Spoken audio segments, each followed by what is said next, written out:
Tom Baker Show. It is good to be back with you again, wherever you are watching us from. We are happy to have you. This show being powered by Radical Race Gear. They have everything from driver gear to sublimated shirts for the crew. If you want to be a champion, you should look like a champion, right? And Radical Race Gear helps you do that. I have known the founder of Radical Race Gear since the 8th grade, so I know that his stuff is the best. So radicalracegear.com is their website. Check them out and look like a champion. And with that, we have got a lot to talk about actually on this show, from short tracks to NASCAR. We're starting off with one of our family of drivers that we have under our tent here with Steering Wheel Nation. Brody Gunter is 18 years old, and he has just come off of a seminal step in his racing career. So we thought it would be a good opportunity for you to meet him, get to know him a little bit. And then we're going to be having another of our drivers featured later in the show who just picked up a very big win last night. So Brody Gunter is with us now, though. Welcome to the show, Brody. It's good to have you. Thank you. Thank you for having me. So talk a little bit about where you're from and give us just a little bit of your background. Well, yes, I'm from Stark, Florida, a very small little town in Florida. Only thing we're really kind of known for is being by the state prison, so that's about really all we're known for. I don't know if that's a good thing to be known for or not. Not a good thing, but No. we'll take it. I've raced race cars since I was 7 years old and started in quarter midgets. Raced those for 7 years before moving on to legend cars. I've right now raced those for just over 4 years, and like you said, just made my very first late model debut just this past weekend. Yeah, let's go back a minute. You started in quarter midgets. What got you started? What got you interested? Well, my grandfather on my mom's side, he loved racing, and he's the one that kind of showed me all the little bits and pieces of it, and I kind of fell in love with it and wanted just to try it. He really didn't want me to get in the car, but my parents, they wanted to find something that was safe. So they found a go-kart that had a roll cage, which obviously is a quarter midget. And from there, when I got behind the wheel, I just fell in love from the moment. And I started doing laps. And from there, went from 1 to 2 to 3 to 4 my final year, racing, I think, all 4 divisions you probably could run for a senior driver. Okay. And then, like I said, I think we traveled mostly to North Carolina, Georgia, sometimes Alabama, doing the what was it called? The Southeast or something like that. I'm sure I remember the Dixie Shootout. That's what it was. Okay. Traveled Yeah. doing the Dixie Shootout all throughout the Southeast, and got a few wins outside the state. But I think I got over probably like 200 wins at my local track in New Smyrna. The Dixie Shootout is one of the bigger regional series that I think there is for quarter midgets. I know it's extremely popular, and the quarter midget tracks are all similar but different. They're all really small, Yes, sir. but the facilities are great, and I think because they're so small and because the quarter midgets are so fast for the size of the track, especially the upper classes, I think that it really gives you a lot of car control experience, and more so, I think it teaches you fast reflexes because things happen quickly. The closure rate's about like Bristol in any of those quarter midget tracks, really. Yes, sir, definitely. They're all, like I said, they're all very small, very close quarters tracks. Definitely learn a lot of car control with the fact they have actual shocks unlike a go-kart, so you learn more about how the car rolls to the center of the corner, I do feel like. And a lot of technical like passing with other cars, even though there's only I think 10 to 12 on track at most, you still learn a lot of going back and forth and defending and with battling, like I said, the close quarters. All the tracks, like you said, are very similar size-wise, but I've never driven one that's exactly the same as somewhere else. I mean, either being bumpy, the curves are slightly more banked, Yeah. or my favorite being Metro Atlanta, I think, which is closed now in Georgia. I liked it because it kind of had a very Martinsville type feel to it. In fact, where it was the only track you actually straighten the wheel out in the straightaway because it had such long Oh, straightaways wow. for how small it Okay. was. See, that's interesting because I know there's a track up in Syracuse, New York that I'm very familiar with, and it's a 10th mile. And everybody talks about that like it's kind of Daytona for the quarter midgets because it's so Hmm. much bigger than the average size track, right? So I guess Atlanta would have been at least somewhere between, Cereal Somewhere Bowl between probably the and, two. yeah.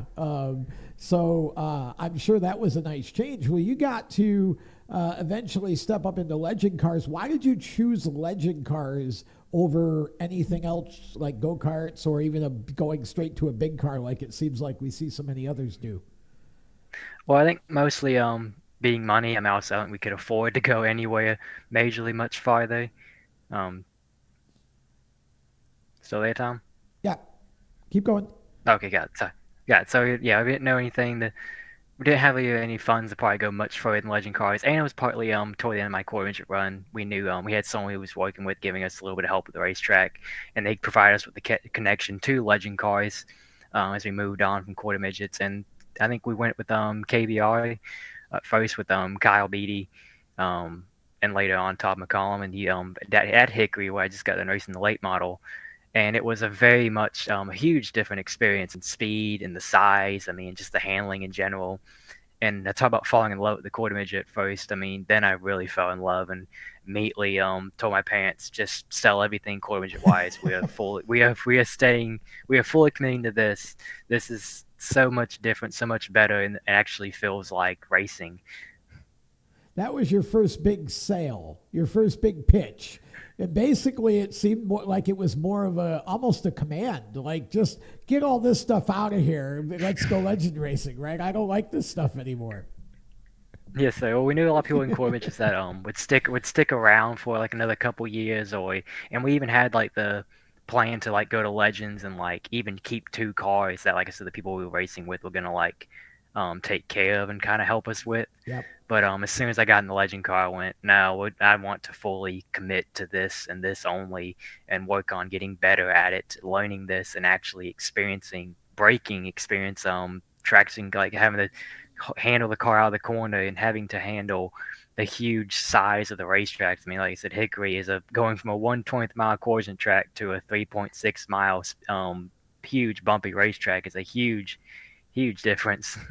Yeah, it really is. And just the fact that, and I do think there's some similarity here between quarter midgets and legends because I feel like in both cases, especially when you get into the faster quarter midgets,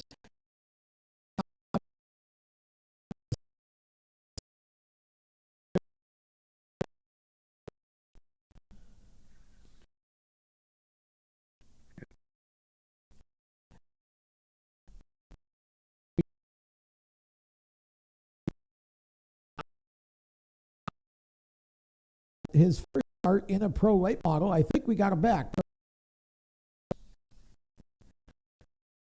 Okay, so Brody made his first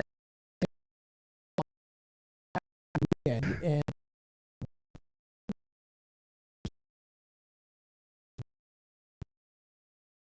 um, and we wanted to bring Brody on to talk a little bit about that because just the adjustment, Brody, from the legend car to the quarter midget or to the pro late model had to absolutely be a huge one for you. And the first time you sat in the pro, when we set up your test at Hickory with Randy Joyner and his team, you looked like you were pretty natural to it, like the adjustment really wasn't all that much.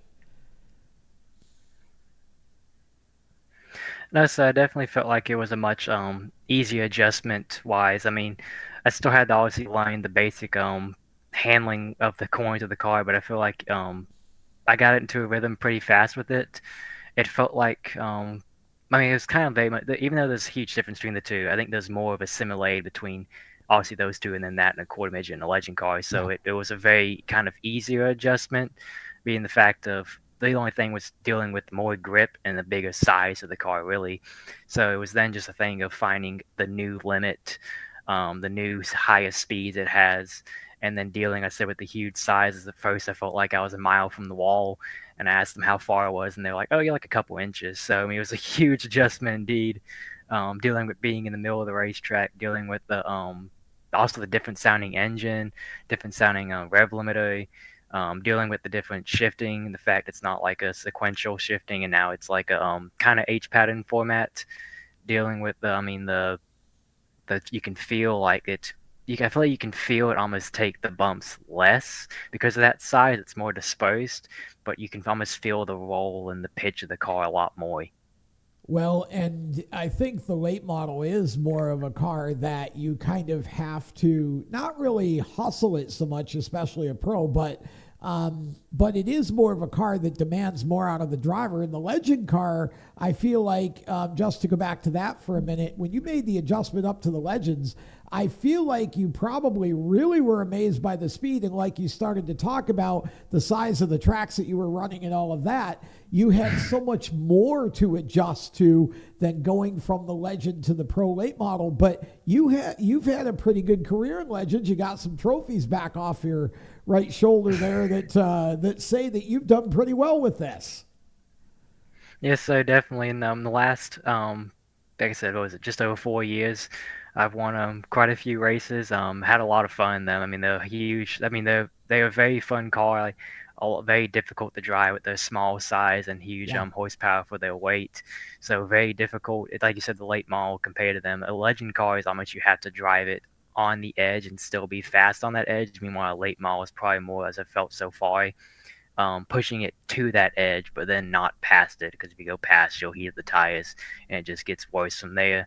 But I mean, legend cars, they're really fun. My biggest complaint about them is at short tracks you do have the bump and run a lot because of those bumpers in the front and rear. But other than that, I mean, they're very fun cars to drive. They're very small, and I mean, one of the more affordable options you can have to a bigger car in racing. Yeah. Well, they do that. They do the bump and run thing in late models too, just to prepare you. That's and I think that's because half the drivers come from the Legends cars, right? So we just Yes, keep the sir. bad habits going. But what was so? Talk about your first weekend in the pro late model because I know this was something that you have been wanting to do for a long time, and I always enjoy seeing that finally happen for one of you guys. But you made the most of it too. I mean, you were podium fast all weekend. Yes, I mean, if I had to decide in summary, first off, it was an amazing experience. It was everything I hoped to be and more. I mean, showing up, we did some practicing Friday before the race, and I felt like I immediately jumped back into it, if not even better, very quickly, and started running lap times. I'd only be a couple of tenths off of what the pole would be the very next day, so I felt like I adjusted to it really quickly again, like I said.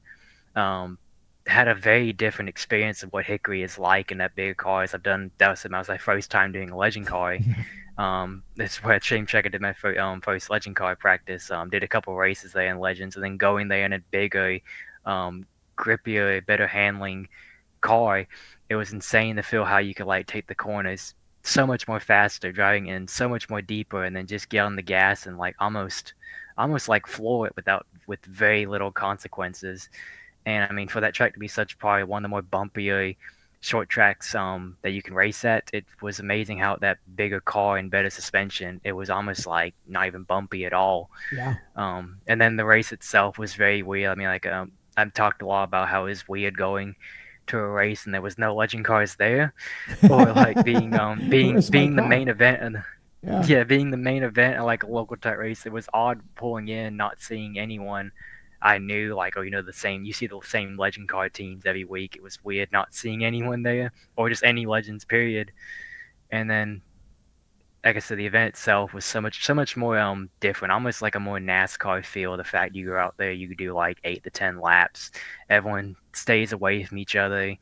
Um, gets all like their tires heat up, and then does like a little run, pulls it in, and then, like I said, qualifying is like the NASCAR feel of everyone lines up on the grid. You go out and immediately go straight into your qualifying and come off. So it was a very different experience in the Legend Car event of all these different things, not just the handling, but also the event itself being like I said, entirely bigger cars, entirely kind of like a NASCAR feel to it, and just the fact of like having a full team itself with just me, as I'm not used to being the only driver at the track on the team. It was also a weird feel of like where are my kind of like teammates at. It's weird being the only guy again, like kind of like back to Corbin, just being the only driver. It's interesting that you kind of bring all that up too, because though that's maybe something that we don't think about as much when we're transitioning from the sort of grassroots or entry level up to like a late model. Those are the little things that are actually big things, because the rhythm of your day for 4 or 5 years has been the way it has, and all of a sudden you show up to a racetrack and it's all different. How easy, I mean, did that kind of throw you for a loop for a little bit? And did you have to sort of kind of regroup and go, okay, I've got to get mentally like into this flow versus what I'm used to with the legend cars? Because it is very different. I mean, yes, I think definitely I had to, like I said, like you said, adjust to those different things. Yeah, I feel like it didn't as much hinder me on the track or like in the moment, just because right. I was soaking it all in, just taking it all in, enjoying every single second of it. But it definitely was. There was definitely some moments where I was like, this is different. At the fact of just testing Friday, and I was out there heating my tires up, and for the first run, a late model flies by me like feet away, and I'm like, oh gosh, so yeah, that's what this is. This is what this is now. That's right. Yeah. There's no legend cars. I'm not used to such a huge car flying by me at like 100. I was like, I gotta get used to that. So I felt like I adjusted that pretty quickly. Especially like I said, the I feel like in a legend car for like practice rounds, it's weird how you get like that kind of like time zone. You use almost that entire time zone Yep. trying to find laps and get speed. And out of those all probably 20 some laps you do, you get like 2 or 5 that were like good, and you take the car and just from there. The late model felt like a more like you only get 8 to 10, and yet you learn more in those 8 to 10 you do a legend car. It's almost like the car gets into a rhythm very quickly, and then just from there you find how it feels and find the little bits you want better, the little bits in yourself you can do better, and just work from there. It feels like you got through that day about as well as you could have expected. I mean, you ran third basically the entire race, qualified third, ran third. Talk a little bit about how kind of Matt Drake and Fab Specialties, and of course you had Jordan Black doing some driver coaching with you as well, as he has been for a while. Just talk about how all that dynamic worked out for you. It can be kind of difficult sometimes the first time you go do something for somebody else, other than, in your case, you've been with Tom McCollum and 510 for a while, and now all of a sudden it's these new people. How did that kind of go for you? It was definitely also a little bit of adjustment. I felt like I actually was it got a connection with Matt pretty quickly, and I feel like I liked him as a crew chief. I mean, I hope that he liked me as a driver. I seemed like I met his expectations that they set for me. Even in Jordan, I mean, like you said, I mean, he's coached me for in legend cars for like was it past 2 years or just over 2 years. So Okay. that was kind of like the same back into a rhythm, getting that with it. So I mean, that wasn't a huge shift, but I mean, the team was great. I mean, Matt was great. I appreciate him for give me the opportunity to race his car and race for his team. Like I said, I hope I did well. He seemed happy with everything that I was doing, and made little comments here and there, like adjustment wise, as I did with this car. I made mistakes in the race with possibly loosening the car throughout the whole day. So come race time, by like lap 15 to 20, it got really loose and just kept getting loose from there. Yeah. So there was a lot of things I learned from that day racing wise that I will take with me in the future, and as there's a lot of mistakes I made throughout the day and through the race, especially in qualifying. I probably could have qualified a little better as well. Just didn't drive it as hard as I could have. Yep. On those newer tires, there's another difference between the late model legend cars. The tires come in so much more quicker. Legend car probably takes like over 10 laps. The late model is like lap 2 or 3. It's in it, ready to go. So going forward, I know that the plan has been that you're going to run the entire 10 race cookout summer shootout series at Charlotte Motor Speedway, which is the biggest series, most sort of well-known series for legend cars that happens during the year. But then, of course, when you ran your last legend race, you had some misfortune, got turned, and had quite a bout with the wall. And the wall always wins those. So a lot of damage to the car. What can you tell us after having gone out and run the pro now? Um, does that have any bearing on what might go on going forward? Where are you with the rest of 2025 at this point, based on what you can tell us? Well, yes, I can't really say anything like officially yet, as we don't know. I mean, obviously everything went great with the late model, where Sure I feel did. like I've showed that I'm ready to like obviously keep Yeah. going with the late model. So I'd like to focus more into the late model possible. And like you said, the not the quarter midget, the legend car is currently well, it probably looks like quarter midget right now as it's Oh, in pieces and yeah, like half a obviously destroyed. car. Yeah. So I mean, it's as you said. I mean, I got turned down the straightaway at Anderson Motor Speedway, and went at 90 miles an hour head on to the wall, Oof. and hit the wall so hard I broke their timing and scoring system. So it tells you about how hard I hit Oh. it. So hardest legend car hit, surprisingly not my hardest hit in racing, as in the past in the quarter midget I got hit head on going. Was sitting Oh. backward and a car hit me head on going 40. So that was my hardest ever hit I think I've had in my career. So hard where I didn't finish. I spun up before the finish line. They didn't throw the yellow flag and just threw the checkered. The whole field came around in fourth place. He's currently also in a late model slash truck, Seth Christensen. He hit me head on and knocked me across the finish line. So technically I finished, but a lap down, even though I was sitting still. But that hurts from days afterward. Yeah, But I'm the sure. legend car was my hardest hit, and in legend cars so far, and destroyed the car. I mean the entire front, and sadly ended that race pretty quickly, which I was hoping was going to be a pretty fun one, as I actually was having fun at Anderson. Yeah. That's a nice track, and for those watching, it's Anderson, South Carolina, not Anderson, Indiana. Yes. But yeah, it's a really awesome track for Legends, I think, and so I guess things are still kind of up in the air right now, and I'm sure you'll be making some decisions soon because shootouts coming up in a couple of weeks. But the late model certainly looks like something that you would at least like to do more of this year. And it certainly, I agree with you. You're more than ready to go run, and you've got some choices of series events here in the Carolinas with the new SAP series and such. You've got some opportunity to go run against some higher car counts than what you had at Hickory, but I think Hickory was a good, safe place to start. Yes, so it was definitely a good event to dip my toes in the water and get used to, just not like um, just the car itself, but also the event, and get used to a longer race without being maybe hounded by other Yeah. opponents. So I feel like it was a good race to get my bearings straight, understand what it's going to be like doing a race before getting into a bigger race. Unlike my first legend car race, my parents just said, "Here you go. Here's a 40 car field. Have fun with it." At Good luck. Auburndale, which yeah. Um, but I mean, I feel like it was a good, like I said, a good race to get my bearings straight. Understand what would happen. Like I said, a good thing kind of because I guess we got very loose, so I learned from then to what to do with the future would come practice. Also learned what to expect during the long runs. I had no idea what to expect Yep. for the race and really had no expectations. Really, except coming to the green, I was like, "Don't miss a shift! Don't miss a shift! Watch out for the lead to miss a shift because who knows what that because that's going to be disaster in these things." Yeah, for sure. Well, yeah, any big car, when you, especially if you're starting anywhere near the front, right? That's not a good place to make that mistake. But well,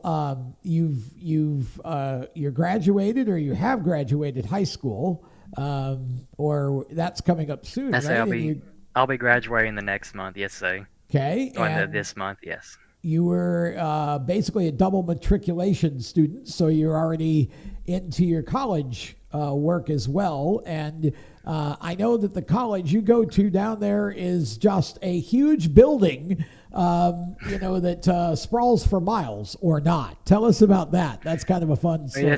sir. Quickly. Well, yes, like you said, so I'm dual enrolled. So I did both high school and college classes for the last couple of years. Once I graduate, obviously it'll just be college classes. But I go to Santa Fe College. They have a more main campus in Gainesville that is actually kind of like bigger. It's still not huge, but it's kind of bigger. Yeah. But their branch campus, which is out right here in Stark, which I said is small, is about 3 classrooms big. All the classes about like 5 to 10 students. It's a very small, low 2-story building that used to be the old courthouse for the town. Has now been converted into a like a college type campus. So very small, but there's both benefits and pauses. That the fact it's more like a one-on-one for like the teachers. Meanwhile, I think the downside kind of is to it. You don't have many other students that would ask questions or like help Right. carry the class along. As a smaller classroom, is a lot more quiet. If that makes sense. Yeah. Well, I guess for me that would be better because it's easier to focus. But I understand, obviously little bit of a lack of a social scene too, which I know is important to a lot of kids. But in your case, you're just trying to use it to get some courses in, so you can go on and get an engineering degree. So, Yes, that's sir. a good thing. But congratulations on that. That's hard to do. The dual enrollment thing is hard. It's a lot of work, and it really almost requires double time, right? So. Congratulations on that. You have done literally, I think you've done really well in everything, both in and outside of racing so far. You're obviously a very articulate and intelligent young man, and you've got all of the qualifications to be successful in the sport. It's just a matter of obviously the right opportunities. And you had a big one with being able to start that pro late model race for Matt Drake. And hopefully you'll get at least another shot or two before the end of the year, and maybe something a little bit more consistent next year with a late model. Yes, sir. Hopefully, I mean, like I said, I enjoyed every second of it, and if for some reason it didn't go far in the future, I would take that experience as just an amazing opportunity I got to have, and something I'll probably remember for the rest of my life going further. But I really hope we can do more with it. As I had so much fun, I felt like I did pretty good for my first time. But I guess we'll have to see, like you said. Well, congratulations on that accomplishment and everything you've done so far, all those trophies that are around you there. And look forward to seeing what the future holds for you, Brody. Where can fans follow you? Well, I have a racing hub, BrodyGunterRacing.com, as well as my Facebook, Brody Gunter Racing, and then also my personal page is Brody Gunter. Okay, well, we look forward to the future with you and can't wait to see what comes next. Thanks for joining us on the show. All right, thank you for having me. That is Brody Gunter. Go follow him, BrodyGunterRacing.com or Brody Gunter Racing on Facebook, and his personal at Brody Gunter as well. We're going to step aside. We got more when we come back. For over 50 years, FHS Superior Synthetic Oil has powered high-performance engines with unbeatable protection and speed. Whether it's drag racing, go-karts, sprint cars, stock cars, or your daily driver, FHS stands for high speed and delivers every time. Their advanced synthetic oils boost your engine's responsiveness, acceleration, and efficiency, giving you the winning edge on every lap. Visit FHSoil.com today to find the right products for your engine. FHSoil.com. For race fans across the United States, GetInTheStands.com is the place to find racetracks where you live and where you're traveling. Just go to GetInTheStands.com and enter your location. You'll see the tracks within 100 miles of that point, either as a list or on a map. GetInTheStands.com is 100% free to use and mobile friendly. So whether you're on a computer, a tablet, or on your phone, there's no need to download an app. To find racetracks across the United States, open your web browser and head to GetInTheStands.com. GetInTheStands.com, your racetrack directory. Attention track and series owners, elevate your fan experience with the TrackTune app. TrackTune works with your PA system. Fans and teams at the track can hear the announcers through their phones, ensuring everyone hears race calls, sponsor plugs, and more during race nights. It's simple to set up, affordable, and free for fans to download and enjoy. Visit tracktune.live for all the details and join tracks nationwide on the app today. Welcome back to the show, and we turn our attention now to some news and notes and some fun things that have been going on. I had an opportunity to attend the grand reopening of what's now called the Ararat Bull Ring. It is a 3/8 mile, little short dirt track up in Ararat, Virginia, just outside Mount Airy, North Carolina, which happens to be Mayberry, by the way, for those of you old enough to remember the Andy Griffith Show. And I had a chance to go up there. I want to thank the folks from Fiddler's Restaurant in Hillsville, Virginia, for sponsoring our coverage there. Fiddler's is my favorite place to eat whenever I'm going from North Carolina up into Virginia. It's just off Interstate 81, exit 14 in Hillsville.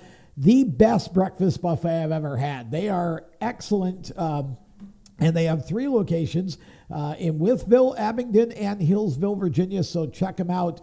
Fiddlersva.com. Fiddlersva.com is their website, and they have been operating restaurants in Southwest Virginia, Northeast Tennessee for over 50 years. So go get you some good food at Fiddlers. Ararat was fun.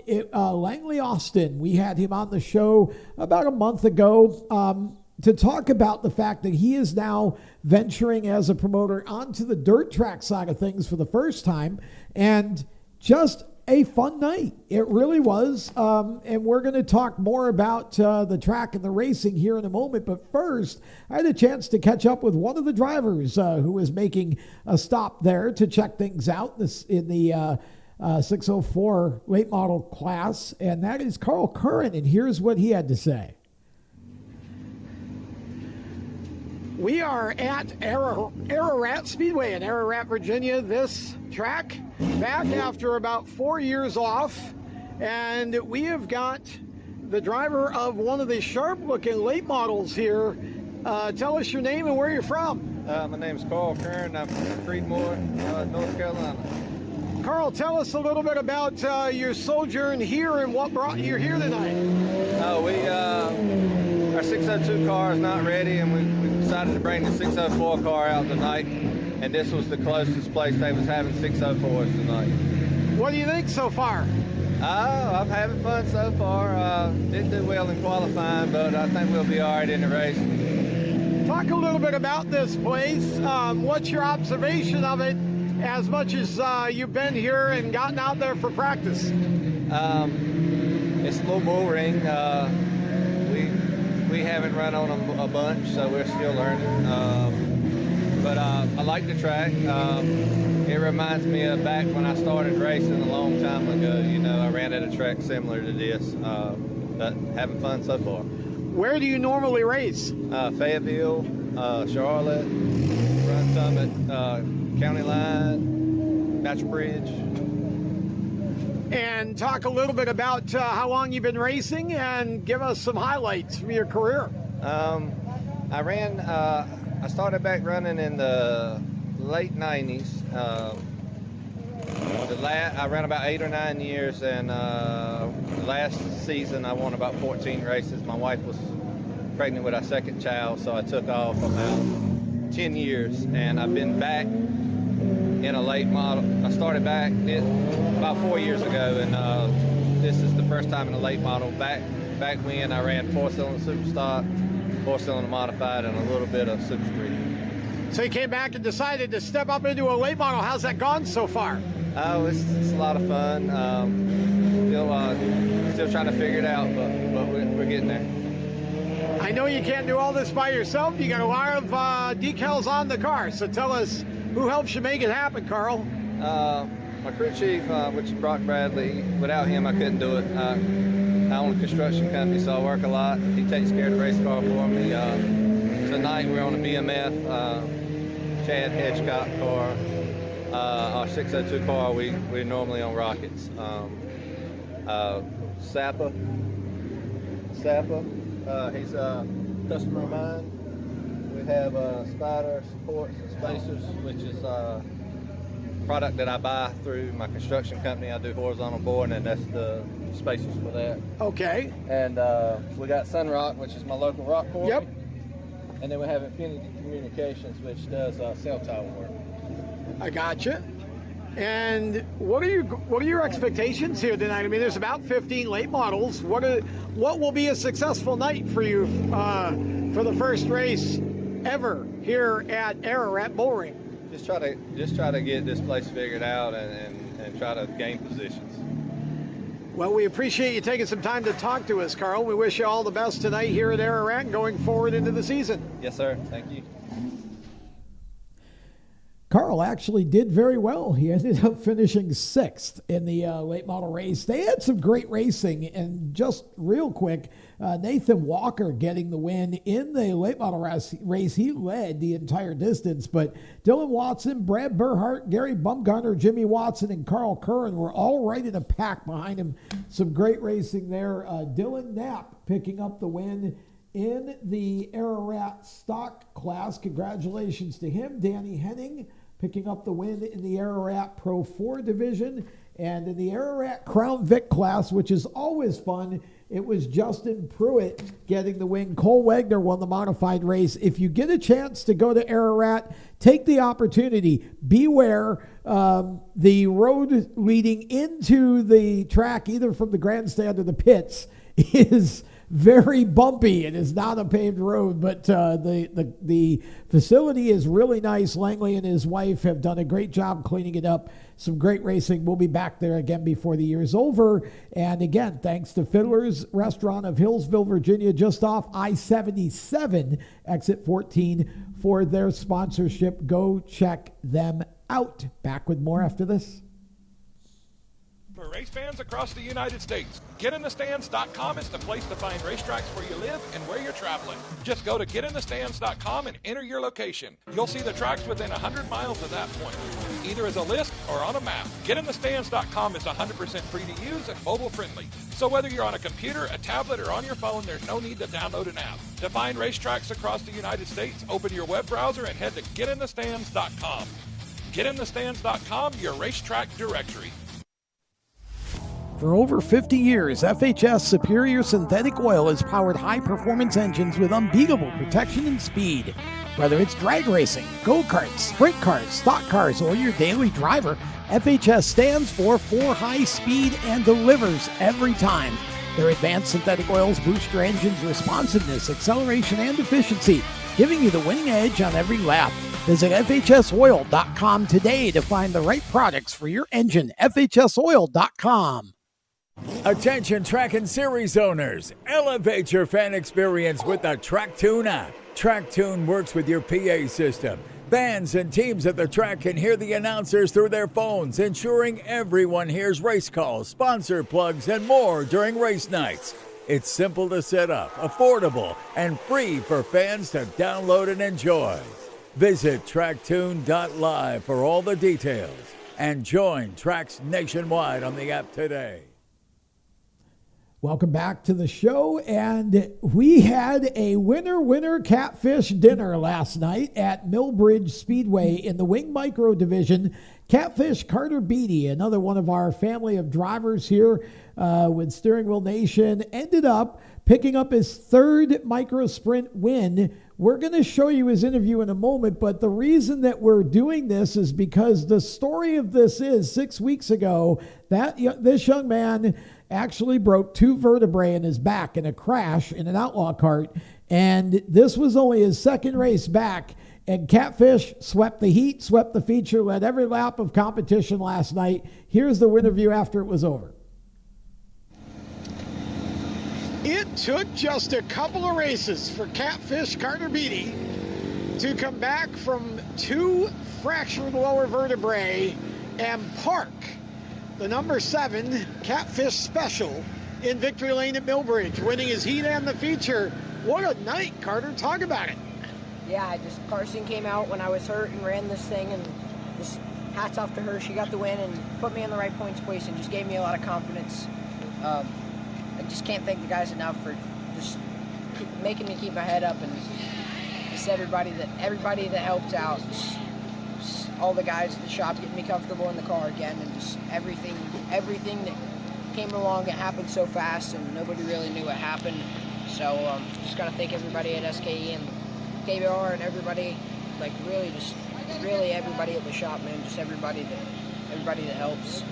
How about the safety sponsors too? Because you got some good safety equipment that really helped you, obviously, in the crash, and has helped you to be able to make the comeback the way that you have so quickly. Talk about that. Yeah, just Stilo helmet, Simpson Race products. That's really it. I got.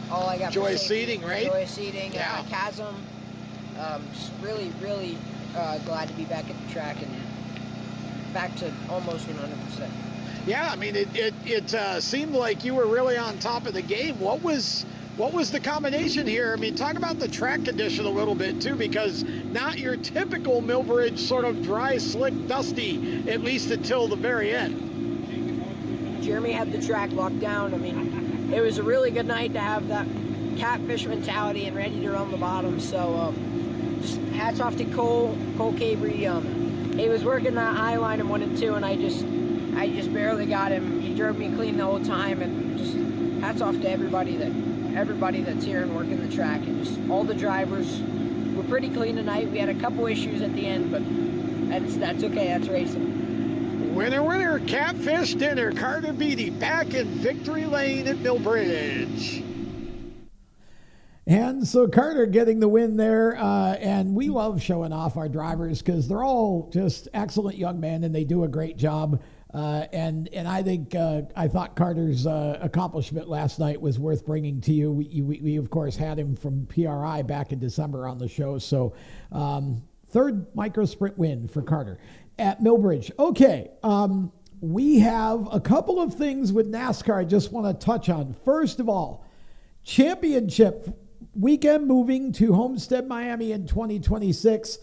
I am totally on board with this message. I don't think it should have ever left there. I'm not. I'm kind of the anti establishment here on this, but I'm not crazy about a rotating championship weekend. I like to see that one track, and I think Homestead is perfect because there's no Homestead race during the year. It's basically a fast, wide track where, you can really have some great racing. I think it's a great way to finish off the year. I just hope they keep it there, but they're probably gonna rotate it.